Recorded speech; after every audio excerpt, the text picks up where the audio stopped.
Hey there, welcome to LSAT Demon Daily. I'm Ben Olson, that's Nathan Fox. Together we're the founders of LSATdemon.com and our weekly podcast, Thinking LSAT. This email is from Matthew.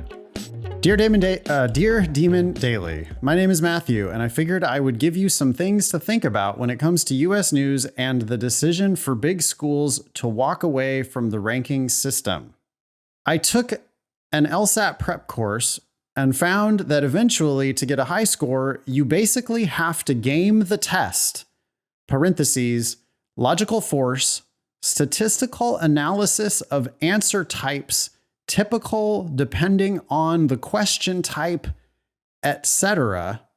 I'm lost. Those schools do not translate well to law school because you won't be able to game an essay question on a test. So you said those schools, but yes, those skills, right? Oh, skills. Yep. You said you were lost. I think you're lost here by the advice from Redacted. Hopefully Eric will bleep me out. Redacted LSAT prep program. Yeah. Logical force, statistical analysis of answer types depending on the question type, etc. This is not what we think is true about the LSAT. We don't think it's something that you game. It's something that you master through understanding of common sense. Yeah. You learned that over there at that other company, but we don't endorse that view of the test at all. The LSAT makes perfect sense. You don't game it at all. You take your time with it and you solve each question one at a time. You figure them out. You don't do a statistical analysis that tells you that this type of question prefers this type of answer. It's just not a test of second best. So you don't need to do that. Instead, you just solve the question and know that you're getting it right for sure. That's actually the hard way.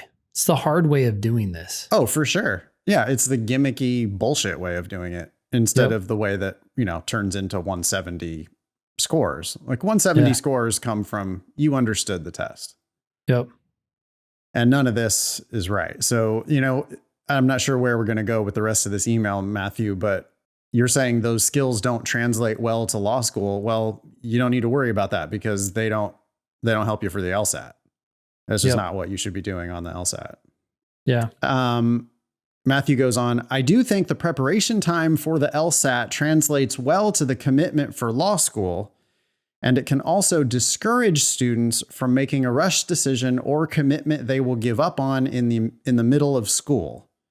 So Matthew is taking up for the LSAT there, saying, well, hey, the dedication, that's a good skill for law school. And I agree totally. Like the work ethic that some students display when they prep for this test, it's really, it's unbelievable. Like it's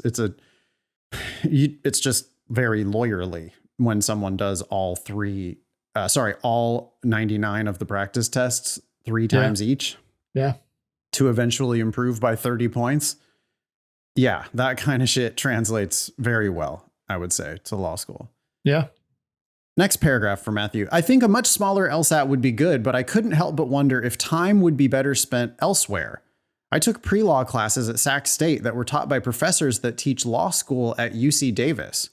The type of legal analysis I had to do was more like law school than the LSAT. That's my advisor's words, not mine. I also think some element of connecting with actual lawyers in the field could be more beneficial than the LSAT. Well, that just seems like a strange comparison. Like, sure, connecting with actual lawyers would be great, but what does that have to do with the law school admission test? Better in what way? Yeah. To decide whether you should go? Maybe? And I'm also not sure what this has to do with the big schools walking away from the ranking system. I don't either. I'm confused. I just don't see them walking away from the LSAT. I don't think that's going to happen. As far as your advisor's opinion on the LSAT, your advisor here, I don't know who your advisor is, but your advisor for some reason is like shitting on the LSAT. And it's probably because they don't understand the LSAT. The LSAT is very, very good for predicting and actually for teaching you the kinds of things that you're going to need to do in law school. If you work with us on LSAT prep and we get you a 20-point improvement on your LSAT, you have positioned yourself better for success in law school, not just because of the score, but because you've learned how to read better. Yeah. To be clear, you're not doing short choice answers in law school like the LSAT, but the LSAT is testing very core skills. Can you identify premises? Can you identify conclusions? Can you identify the general argument structure in a short passage? Do you know what the hell is going on? Do you know how to read English? Those things people get better at as they get better at the LSAT. And then when they go into law school, they can see them everywhere. They taught you some bullshit about this test that's just not true. Yeah. And it's actually impeding you from doing your best on the LSAT because you're not understanding what you're supposed to be doing on the LSAT. If you think something's a game, you're not going to fully commit to learning and understanding it because it's always just, some gotcha that they want you. Got you. Exactly. Yeah. They're like, oh no, you don't have time to read the reading comprehension passage. You need to just skim through and eliminate the worst answers and, get it to a 50-50 and guess. And I mean, if they taught you how to do it like that, then yeah, it must make no sense whatsoever to you because that makes no sense. I mean, they're teaching you not to make sense of the test. Yeah.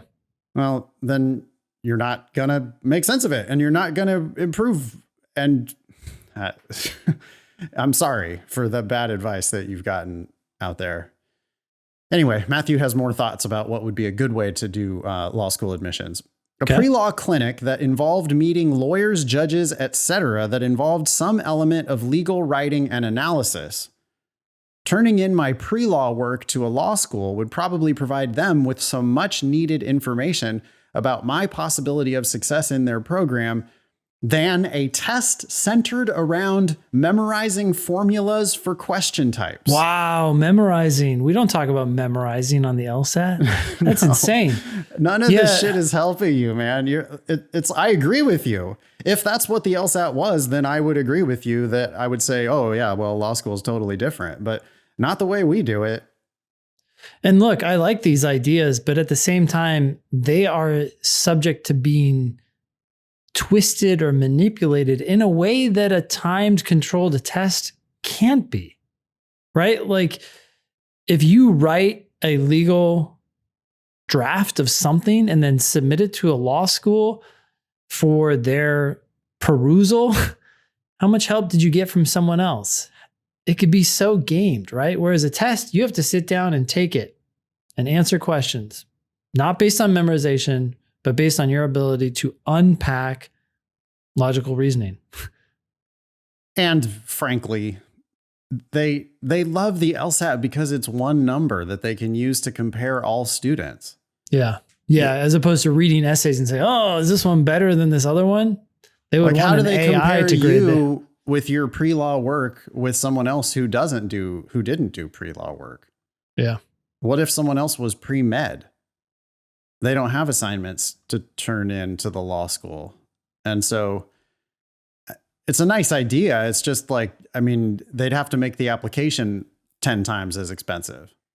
Matthew says, anyway, these are just ideas. I think US News actually discourages students from contacting the law schools they may go to by making students feel like they have enough information. I worked with my advisor and she encouraged me to actually call the school I was looking at because there may be information not present in US News reports, like when I found out that Belmont in Nashville actually averages LSAT scores, a practice thought by most people to be dead long ago.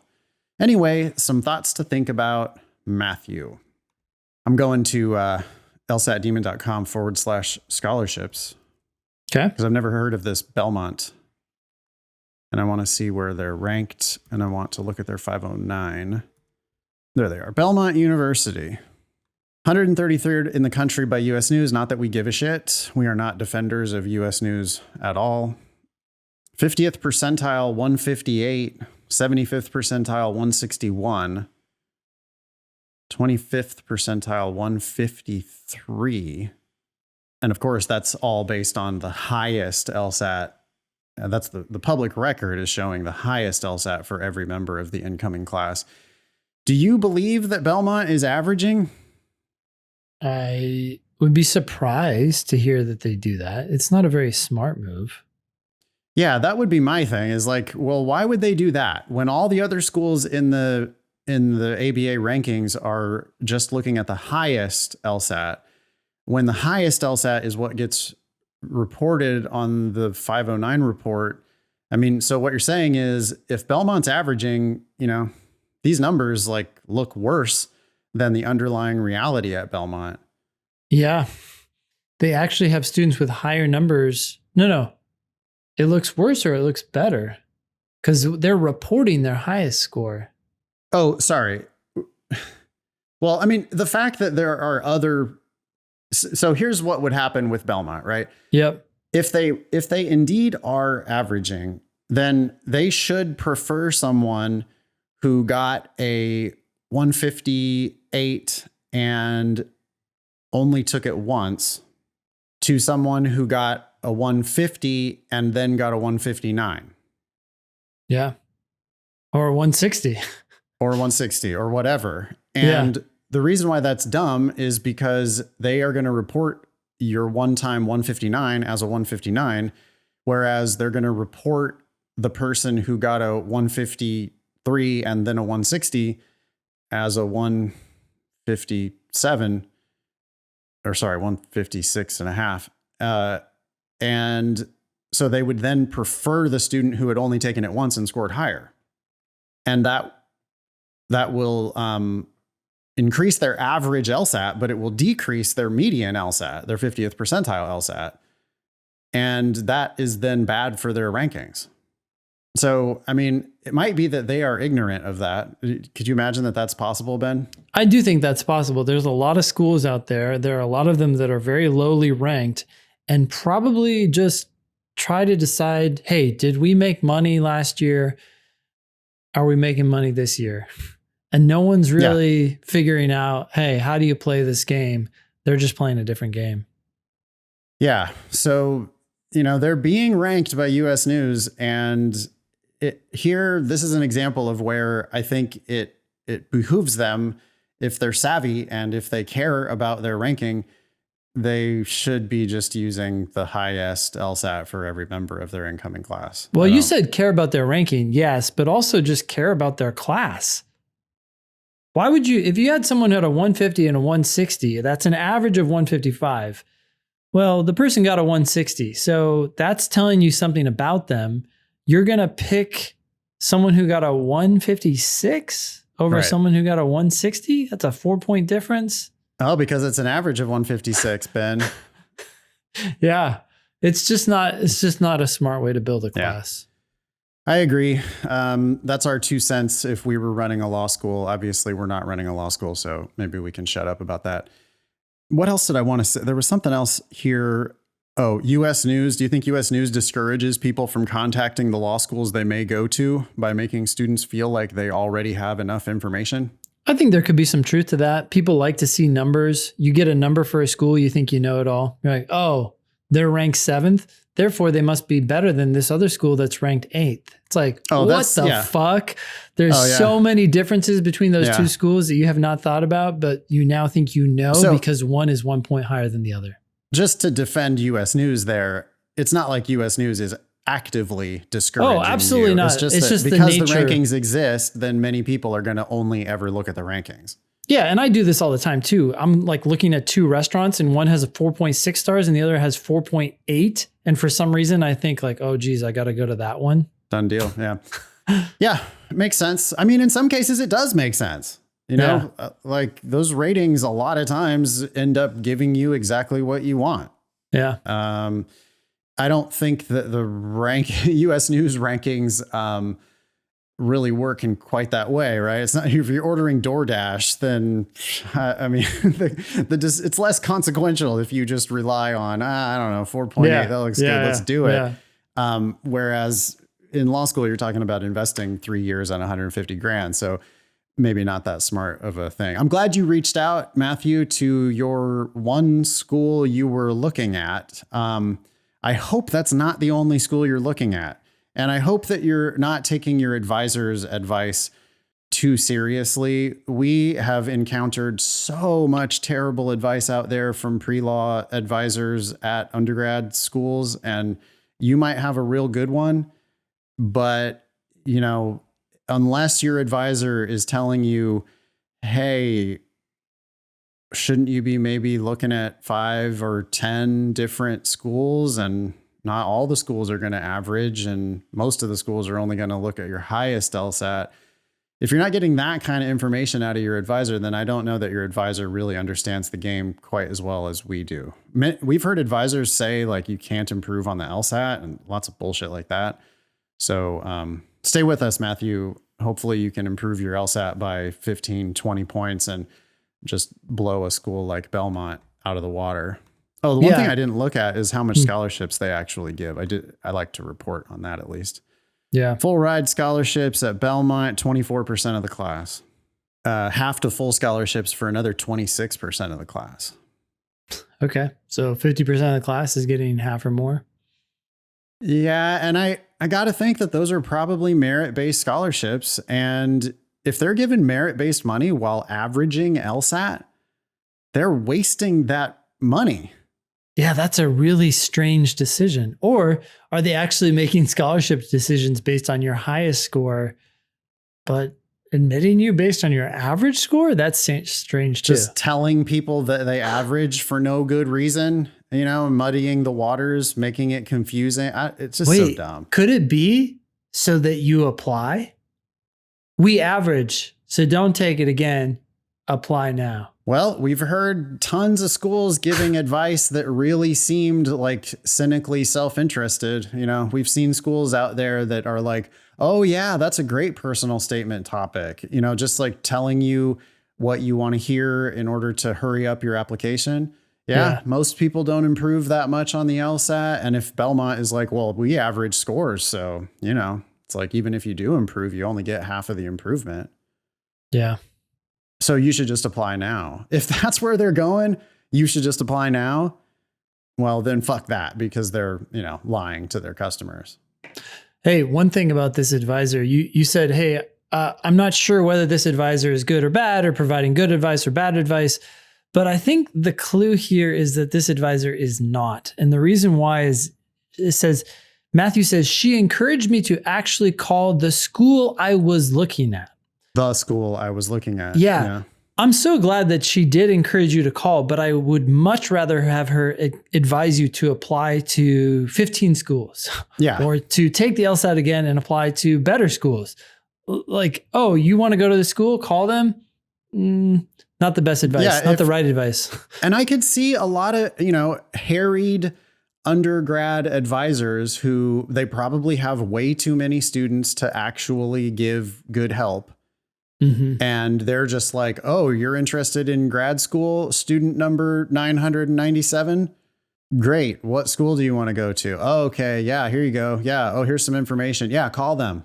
Make sure to call them. Yeah. Learn as much as you can from them. And, they're doing you kind of a favor, but then it's the same problem that Matthew was complaining about, where the rankings then cause people not to look for more information.